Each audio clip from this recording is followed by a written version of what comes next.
आश्विन मास के शुक्ल पक्ष की शरद पूर्णिमा तिथि का प्रारंभ 28 अक्टूबर 2023 शनिवार की सुबह 4:18 से हो जाएगा, जो कि 28 व 29 अक्टूबर की मध्य रात्रि 1:54 पर पूर्णिमा तिथि समाप्त हो जाएगी। इस बार शरद पूर्णिमा पर चंद्र ग्रहण का संयोग बन रहा है और यह संयोग लगभग 30 साल बाद निर्मित हो रहा है। चंद्र ग्रहण रात को 1:05 से शुरू होकर के रात्रि 2:23 तक रहेगा तथा इस चंद्र ग्रहण का सूतक का 23 अक्टूबर 2023 शनिवार को दिन में दोपहर में 4:05 से आरंभ हो जाएगा। सूतक काल के दौरान किसी प्रकार का पूजन अर्चन या अनुष्ठान आपको नहीं करना चाहिए और मध्य रात्रि जब चंद्र ग्रहण लगे उस समय कई प्रकार की सावधानियां आपको रखनी चाहिए। भक्तजनों, माताओं, बहनों, सादर जय श्री कृष्ण।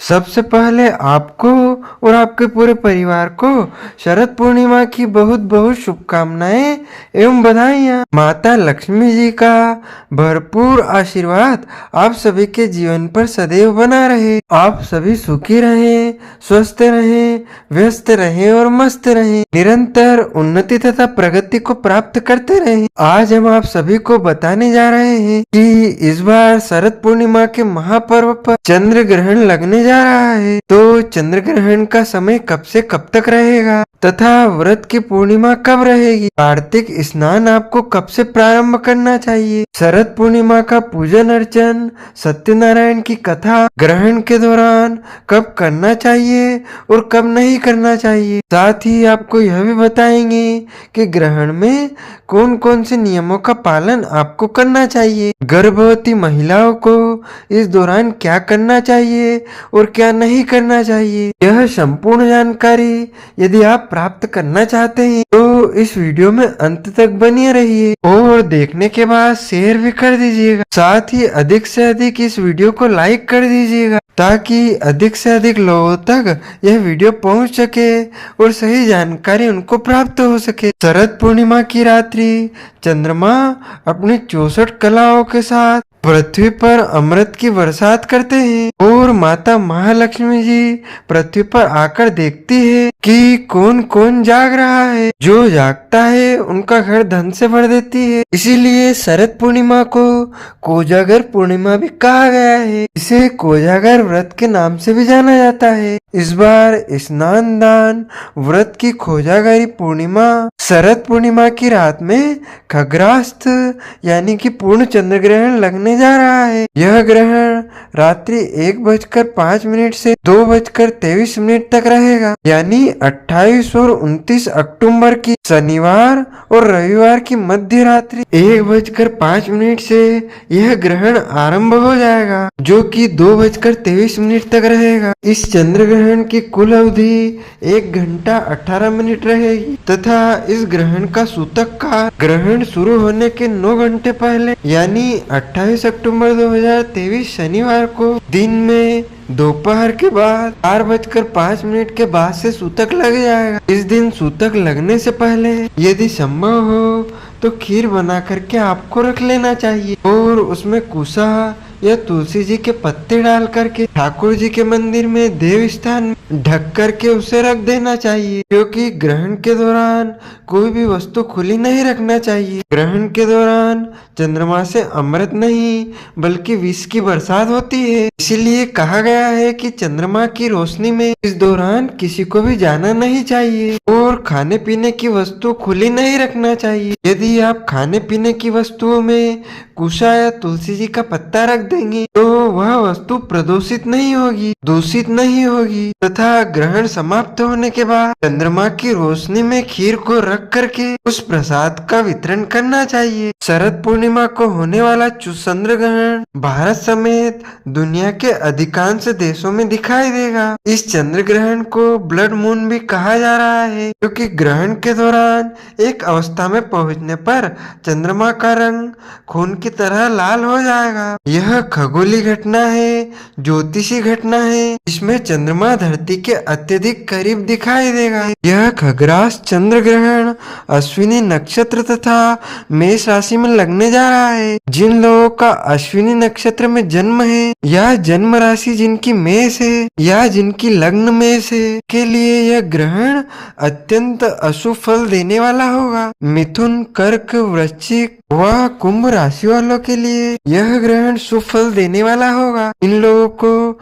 धन लाभ के साथ साथ मान सम्मान, पद प्रतिष्ठा तथा कई प्रकार के बड़े व अच्छे लाभ मिल सकते हैं। इसी तरह सिंह, तुला, धनु राशि के लिए यह चंद्र ग्रहण मध्यम फलदायी रहेगा तथा मेष, वृषभ, कन्या एवं मकर राशि वालों के लिए यह ग्रहण अशुभ रहेगा। यह ग्रहण 28 अक्टूबर और 29 अक्टूबर की मध्य रात्रि में आरंभ होने जा रहा है। इस ग्रहण का स्पर्श रात्रि 1:05 से होगा तथा इस ग्रहण का मोक्ष यानी समाप्ति का जो समय है वह रात्रि 2:23 रहेगा। इस ग्रहण की कुल अवधि 1 घंटा 18 मिनट रहेगी। भारत में सभी स्थानों पर, सभी प्रदेशों में, सभी नगरों में, सभी गांवों में यह ग्रहण 28 और 29 अक्टूबर की रात्रि में पूर्ण दिखाई देगा। भारत के सहित यह ग्रहण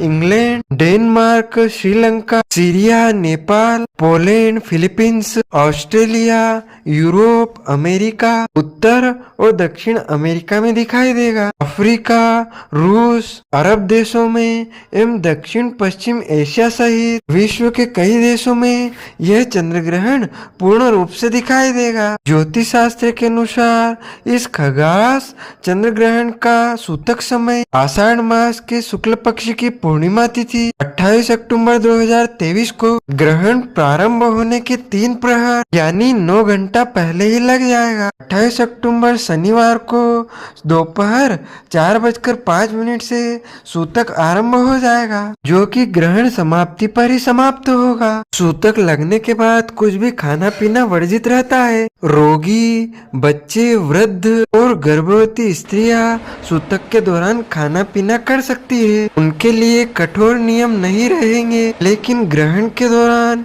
सभी को नियमों के पालन करना चाहिए। सूतक प्रारंभ होने से पहले पके हुए भोजन, पीने के पानी, दूध, दही, खीर, मिठाई, फल, भोजन और जो भी सामग्री आपके पास खाने पीने की हो उसमें तुलसी पत्र या कुशा आपको डाल देनी चाहिए। इससे सूतक का प्रभाव इन वस्तुओं पर नहीं होगा। ग्रहण के दौरान कुछ सावधानियां आपको रखनी चाहिए। ग्रहण के दौरान प्रकृति में कई प्रकार के अशुद्ध एवं हानिकारक किरणों का प्रभाव रहता है, इसलिए ऐसे कई कार्य है जिन्हें ग्रहण के दौरान नहीं किया जाता है। ग्रहण काल में सोना नहीं चाहिए। वृद्ध, रोगी, बच्चे व गर्भवती स्त्रियां जरूरत के अनुसार सो सकते हैं। वैसे यह ग्रहण मध्य रात्रि से लेकर तड़के के बीच में होगा, इसीलिए पृथ्वी के अधिकांश देशों के लोग निद्रा में रहेंगे। ग्रहण काल में अन्न व जल ग्रहण नहीं करना चाहिए। ग्रहण काल में यात्रा नहीं करना चाहिए, इससे दुर्घटना होने की आशंका रहती है। ग्रहण काल में स्नान न करें।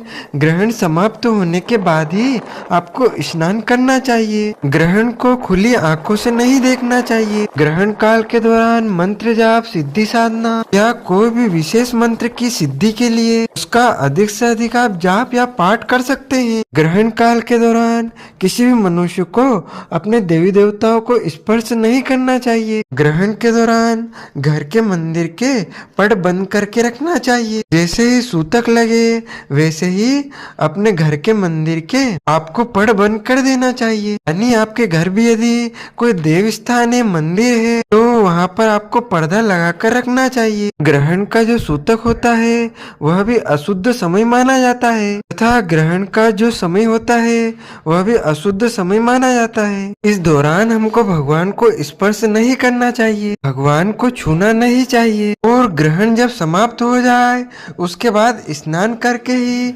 भगवान को स्नान कराएं और उनकी पूजा पाठ आरती करके उनको भोग लगाएं। इस दिन शरद पूर्णिमा है तो शरद पूर्णिमा की जो पूजा पाठ है वह दिन में 4:05 से पहले आपको कर लेना चाहिए। और यदि दिन में नहीं कर पाते हैं तो रात में जब ग्रहण समाप्त हो जाए उसके बाद स्नान करने के बाद शरद पूर्णिमा की पूजा पाठ आप कर सकते हैं, क्योंकि पूरी रात्रि पूर्णिमा तिथि मानी जाएगी। अगले दिन सूर्योदय के पहले पहले आपको शरद पूर्णिमा से संबंधित समस्त पूजन पाठ आदि कार्य संपन्न करना है। ग्रहण का सबसे ज्यादा प्रभाव यदि किसी पे होता है तो वह गर्भवती स्त्रियों पर होता है। ग्रहण काल के दौरान गर्भवती स्त्रियां घर के बाहर ना निकलें, खुले मैदान में ना जाएं, यात्रा ना करें। बाहर निकलना बहुत ज्यादा आवश्यक हो तो अपने पेट के ऊपर चंदन व तुलसी का लेप कर लें या फिर गेरू या हल्दी लगा लें। इससे ग्रहण का प्रभाव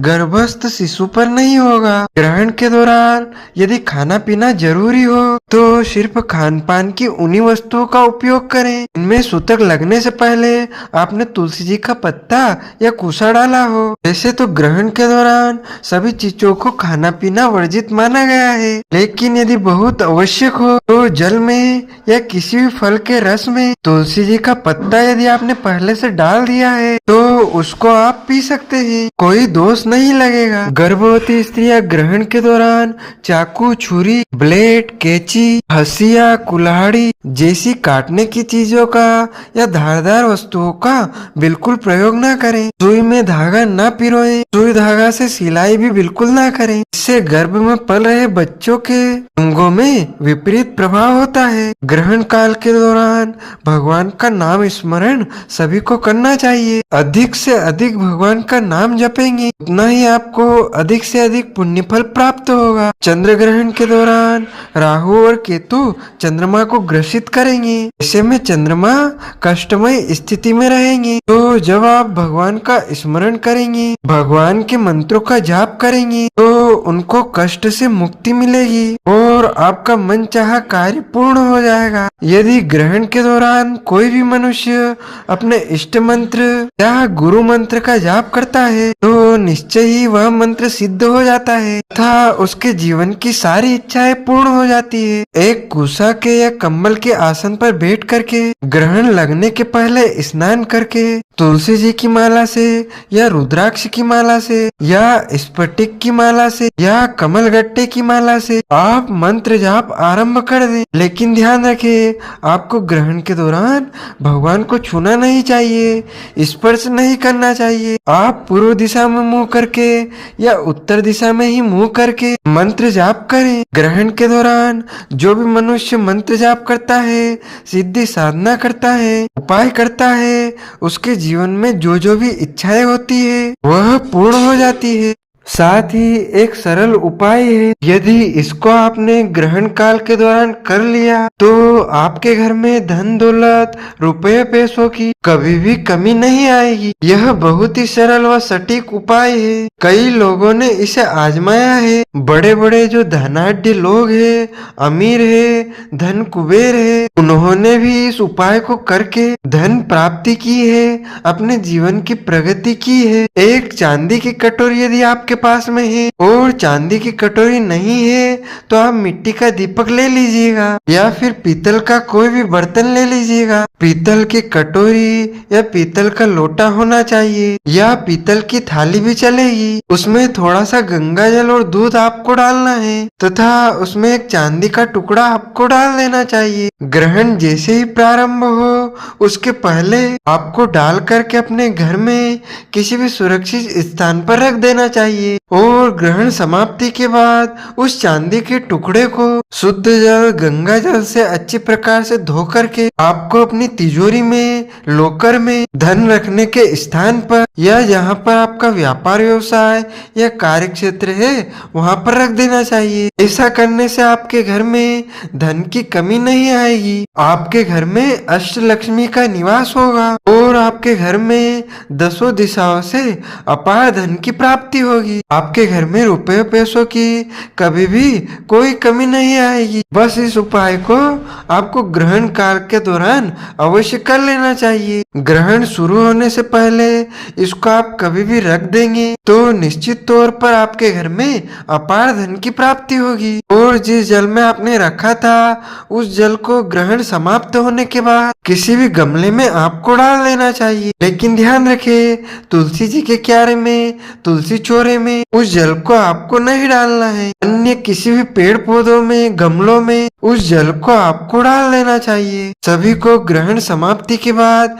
स्नान जरूर करना चाहिए। ग्रहण को खुली आंखों से नहीं देखना चाहिए। ग्रहण काल के दौरान गुरु प्रदत्त मंत्र का जाप करने से वह सिद्ध हो जाता है और सबसे ज्यादा यदि किसी के ऊपर प्रभाव होता है तो वह गर्भवती माताओं बहनों पर होता है। इसीलिए जब ग्रहण प्रारंभ हो तब गर्भवती माताओं बहनों को अपने पेट के ऊपर थोड़ा सा गेरू लगा देना चाहिए। यदि गेरू नहीं है तो आप थोड़ी हल्दी घोल करके पीला चंदन भी पेट पर लगा देंगे। यदि संभव हो तो अपने पास में एक नारियल रख लें और अगले दिन सुबह इस नारियल को जल में प्रवाहित कर दें। ऐसा करने से आपके गर्भ में जो बच्चा पल रहा है उसके ऊपर किसी भी प्रकार का कोई दुष्प्रभाव नहीं होगा, क्योंकि ग्रहण का यदि सबसे ज्यादा किसी पर प्रभाव होता है तो वह गर्भवती स्त्रियों पर होता है। ग्रहण काल के दौरान गर्भवती स्त्रियां घर से बाहर ना निकले। बाहर निकलना बहुत जरूरी हो, आवश्यक हो तो अपने पेट पर चंदन या तुलसी जी के पत्ते का लेप कर लें। इससे ग्रहण का बुरा प्रभाव नहीं होगा, गर्भस्थ शिशु के ऊपर दुष्प्रभाव नहीं होगा। ग्रहण काल के दौरान यदि खाना पीना बहुत आवश्यक हो तो सिर्फ उन्हीं वस्तुओं का उपयोग खान पान में करें जिनमें सूतक लगने से पहले आपने तुलसी जी का पत्ता या कुसा डाल दी हो। गर्भवती स्त्रियां ग्रहण के दौरान धारदार वस्तुएं जैसे चाकू, छुरी, हंसिया, कैंची, ब्लेड, सुई धागा इनका बिल्कुल भी उपयोग न करें। यदि आप धारदार वस्तुओं का उपयोग ग्रहण काल के दौरान करेंगे तो ऐसे में आपके पेट में, आपके उदर में जो बच्चा पल रहा है उसके अंग कटे फटे हो सकते हैं या उसको नुकसान हो सकता है। सुई से सिलाई नहीं करना है, चाकू से सब्जी नहीं काटना है और कैंची से कपड़े नहीं काटना है। यानी कोई भी धारदार वस्तु का उपयोग आपको ग्रहण काल के दौरान नहीं करना चाहिए। ग्रहण काल के दौरान गर्भवती माताएं बहनें अधिक से अधिक भगवान के नाम का स्मरण करें। यदि आप प्रभु के नाम का स्मरण करेंगे तो आपके ऊपर ग्रहण का किसी प्रकार का नकारात्मक प्रभाव नहीं होगा और आपका बच्चा सुरक्षित रहेगा। साथ ही ग्रहण से आपको डरने की, घबराने की, भयभीत होने की बिल्कुल भी आवश्यकता नहीं है। यदि आपको भूख लगती है तो तुलसी जी का पत्ता जिन वस्तुओं में डला हुआ है उसको आप खा सकते हैं। यदि आपको प्यास लगती है तो जिस वस्तु में, जिस जल में, जिस फल के रस में आपने तुलसी जी का पत्ता पहले से डाल दिया है, सूतक आरंभ होने से पहले तुलसी जी का पत्ता डाल दिया है, उसको आप पी सकते हैं, कोई दोष नहीं लगेगा। जिस बिस्तर पर आप सोना चाहते हैं उस पर आपने तुलसी जी का पत्ता एक कुसा डाल दिया है तो उस बिस्तर पर भी आप सो सकते हैं। इससे आपको घबराने की, भयभीत होने की बिल्कुल भी आवश्यकता नहीं है। ग्रहण का सूतक जैसे ही लगता है वैसे ही आपको समस्त अपने काम बंद करके केवल प्रभु का स्मरण करना चाहिए। चंद्रमा से प्रभावित होने वाली राशियां इससे प्रभावित होगी और ग्रहण के बाद दान पुण्य अवश्य करना चाहिए। ग्रहण का सूतक काल 28 अक्टूबर को 4:05 दिन में लग जाएगा तो सभी मंदिरों में दर्शन बंद हो जाएंगे। इसके अलावा शरद पूर्णिमा होने के कारण खीर का प्रसाद भी सूतक के दौरान नहीं बनाना है, क्योंकि चंद्रमा उस दौरान ग्रहण से ग्रसित होंगे और चंद्रमा से इस रात्रि में अमृत नहीं बल्कि विष बरसेगा। इसीलिए इसकी रोशनी में खीर नहीं रखी जाएगी। ग्रहण पश्चिमी महासागर, ऑस्ट्रेलिया, एशिया, यूरोप, अफ्रीका, पूर्वी दक्षिणी अमेरिका, उत्तर पूर्वी उत्तरी अमेरिका,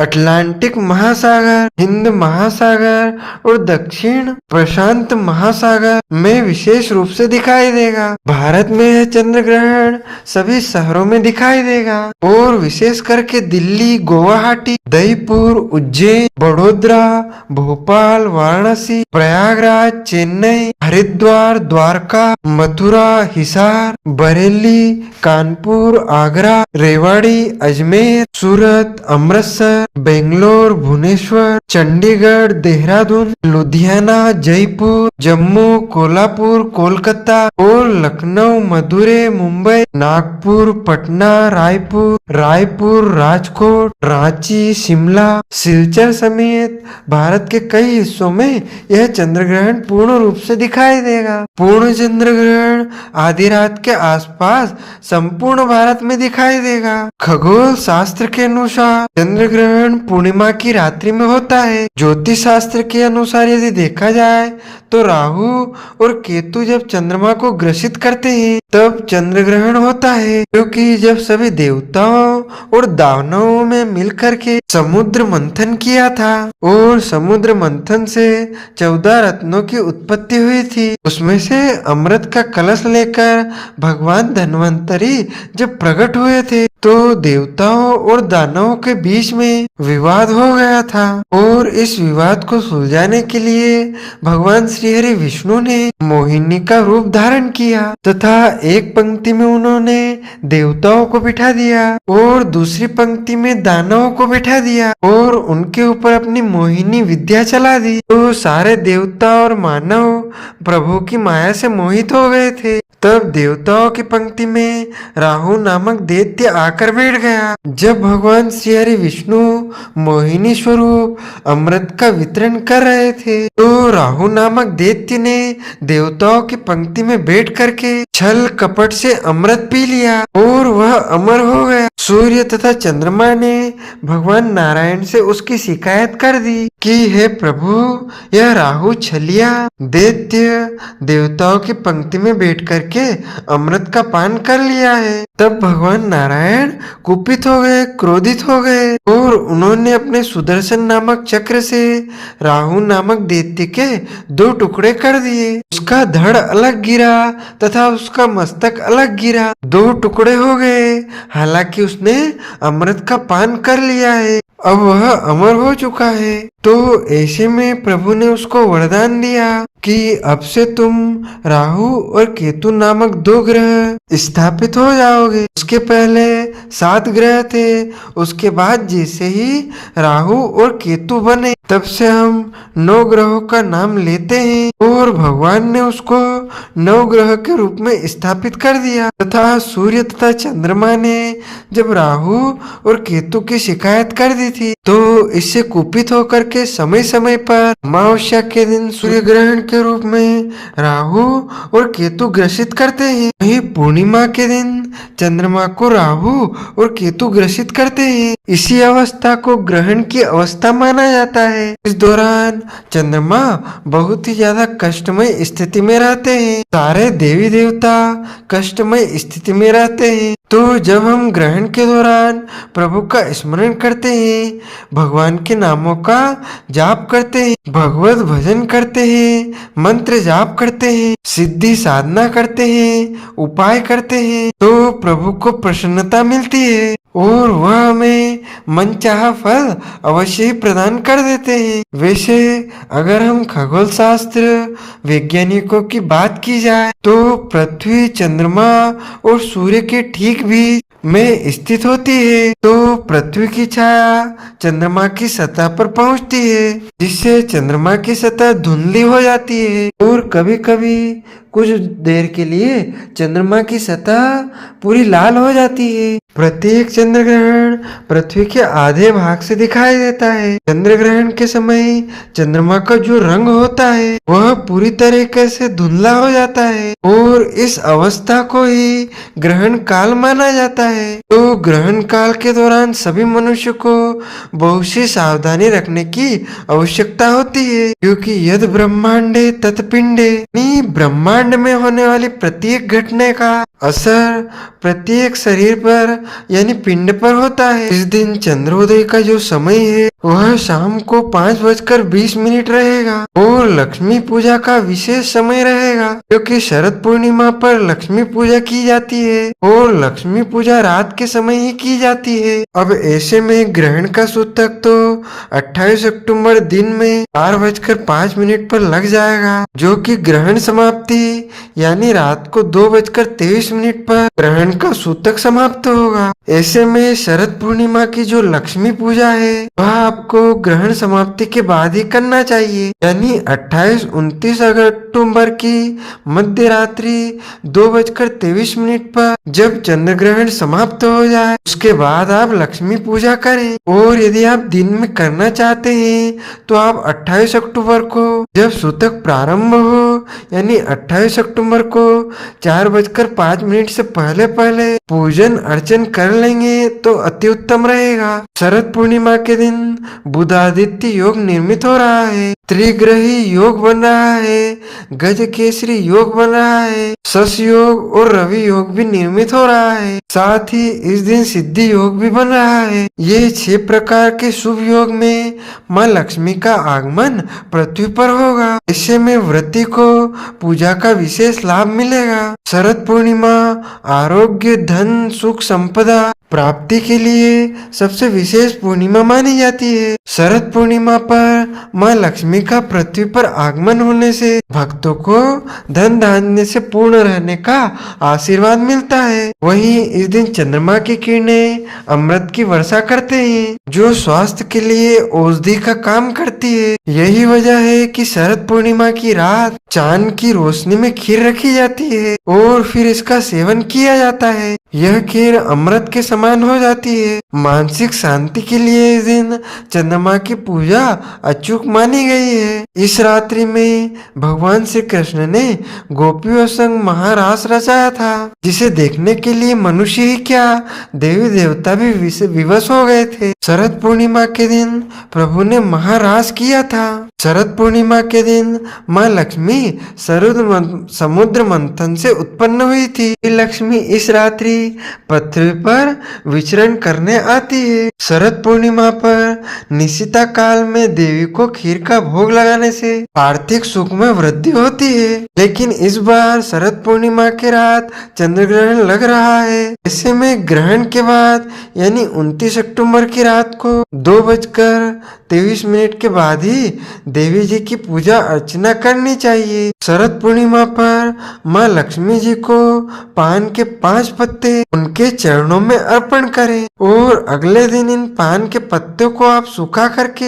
एक लाल कपड़े में बांध करके तिजोरी में रख दें। इससे आपकी तिजोरी हमेशा भरी पूरी रहेगी, धन का आगमन बढ़ता ही जाएगा। ज्योतिष शास्त्र में ऐसा बताया गया है कि राहु और केतु दोनों ही पाप ग्रह है और दोनों ही मायावी ग्रह है और दोनों ही चंद्रमा को ग्रसित करने जा रहे हैं। ऐसे में राहु केतु का राशि परिवर्तन भी होने जा रहा है। राहु केतु के अशुभ प्रभाव से हर कोई भयभीत रहता है, लेकिन ऐसा नहीं है कि राहु केतु सिर्फ अशुभ फल देते हैं, राहु केतु शुभ फल भी प्रदान करते हैं। राहु केतु के शुभ होने पर व्यक्ति का सोया हुआ भाग्य बदल जाता है। राहु केतु धीमी चाल चलते हैं और 1.5 साल में एक बार राशि परिवर्तित करते हैं। राहु केतु हमेशा वक्री चाल चलते हैं। इस बार राहु केतु चंद्र ग्रहण के ठीक 2 दिन बाद में यानी 30 अक्टूबर को अपनी राशि परिवर्तित करने जा रहे हैं। इस कारण से राहु केतु विशेष रूप से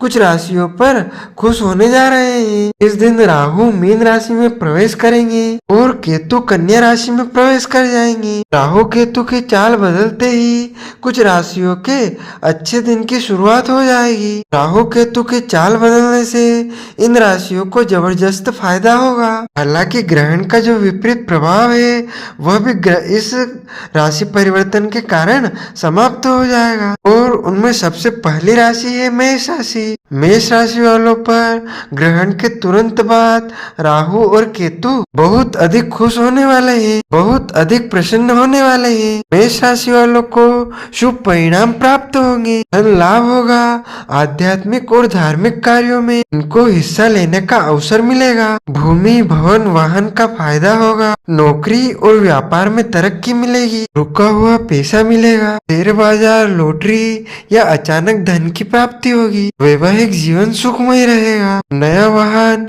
या मकान खरीदने का योग बन रहा है, कार्यों में सफलता इनको प्राप्त होगी। इसके बाद अगली राशि जिस पर राहु केतु प्रसन्न होने वाले हैं यह है वृषभ राशि। वृषभ राशि वालों को धन लाभ होगा, जिससे आर्थिक पक्ष मजबूत होगा, किस्मत का भरपूर साथ मिलेगा और जो काम आप कई दिनों से नहीं कर पा रहे हैं वह कार्य भी आपका पूर्ण हो जाएगा। इसके बाद अगली राशि है मिथुन राशि। मिथुन राशि वालों के लिए राहु केतु का जो परिवर्तन है यह एक प्रकार से वरदान साबित होगा। वैवाहिक जीवन सुखमय होगा, परिवार के लोगों से सपोर्ट मिलेगा, सहयोग मिलेगा, खूब मान सम्मान मिलेगा, पद प्रतिष्ठा में वृद्धि का योग बन रहा है। मिथुन राशि वाले व्यक्तियों को नौकरी और व्यापार के लिए शुभ समय रहेगा और घर परिवार में नए सदस्य का आगमन हो सकता है। यदि आपने कहीं पर इन्वेस्ट किया है, पैसा लगाया है तो आपको उससे फायदा होगा,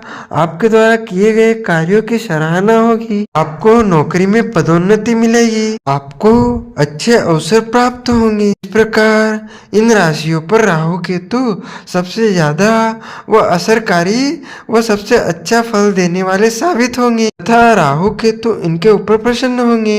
तो भक्तजनों, माताओं, बहनों, हमारे इस ज्ञानवर्धक वीडियो को अधिक से अधिक शेयर कीजिएगा, लाइक कीजिएगा, कमेंट में प्रभु का नाम अवश्य लीजिएगा। आपको और आपके पूरे परिवार को सादर जय श्री कृष्ण, सादर धन्यवाद।